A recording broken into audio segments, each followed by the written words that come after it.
അഴിമതിയാണ് ഇവിടെ നടന്നിരിക്കുന്നത്. ബഹുമാനപ്പെട്ട കേരള ഹൈക്കോടതി പറഞ്ഞതാണ്.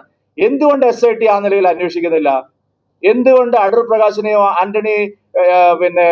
ആന്റോ ആന്റണി ചോദ്യം ചെയ്യുന്നില്ല? എന്തുകൊണ്ട് സോണിയാഗാന്ധിയിൽ നിന്ന് ഒരു മൊഴി എടുക്കണമെന്ന് SITക്ക് തോന്നുന്നില്ല? എന്തുകൊണ്ട് തന്ത്രിയെ മാത്രം ഇപ്പോ ധൃതി പിടിച്ച് അറസ്റ്റ് ചെയ്തിരിക്കുന്നു? ഈ ചോദ്യങ്ങൾ ഈ കേരളത്തിൽ എല്ലാവർക്കും ഉണ്ട്. ഞങ്ങൾ അത് ആവർത്തിക്കാം. അതുകൊണ്ട് ശബരിമലയിലെ സ്വർണ്ണക്കൊള്ള കേസ് ശരിയായ നിലയിൽ അന്വേഷിക്കാൻ SIT തയ്യാറാവുകയാണെങ്കിൽ കടകംപള്ളി സുരേന്ദ്രനെ അറസ്റ്റ് ചെയ്യണം, പ്രശാന്തിനെ അറസ്റ്റ് ചെയ്യണം, ശങ്കർദാസിനെ അറസ്റ്റ് ചെയ്യണം, ഈ പറയുന്ന അടൂർ പ്രകാശിനെയും ആന്റോ ആന്റണിയും ചോദ്യം ചെയ്യണം, സോണിയാഗാന്ധിക്ക് ഒരു നോട്ടീസ് എങ്കിലും അയക്കണം. അതില്ലാതെ നിഷ്പക്ഷവും നീതിപൂർവമായ അന്വേഷണമാണ് എന്ന് പറഞ്ഞാൽ അത് സമ്മതിച്ചു തരാൻ NDA തയ്യാറല്ല.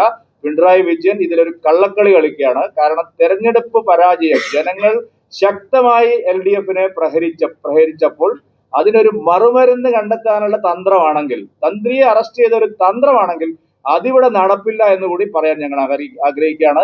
ആരെയും വെറുതെ വിടാൻ ഞങ്ങൾ സമ്മതിക്കില്ല. ഇതിന്റെ അവസാന നിമിഷം വരെ, ഇതിന്റെ ലോജിക്കൽ എൻഡിൽ എത്തുന്നത് വരെ, ഇതിലെല്ലാ പ്രതികളും നിയമത്തിന്റെ വലയിലാവുന്നത് വരെ NDA സമരത്തിൽ ഉണ്ടാവും എന്ന് മാത്രമാണ് എനിക്ക് ഈ സന്ദർഭത്തിൽ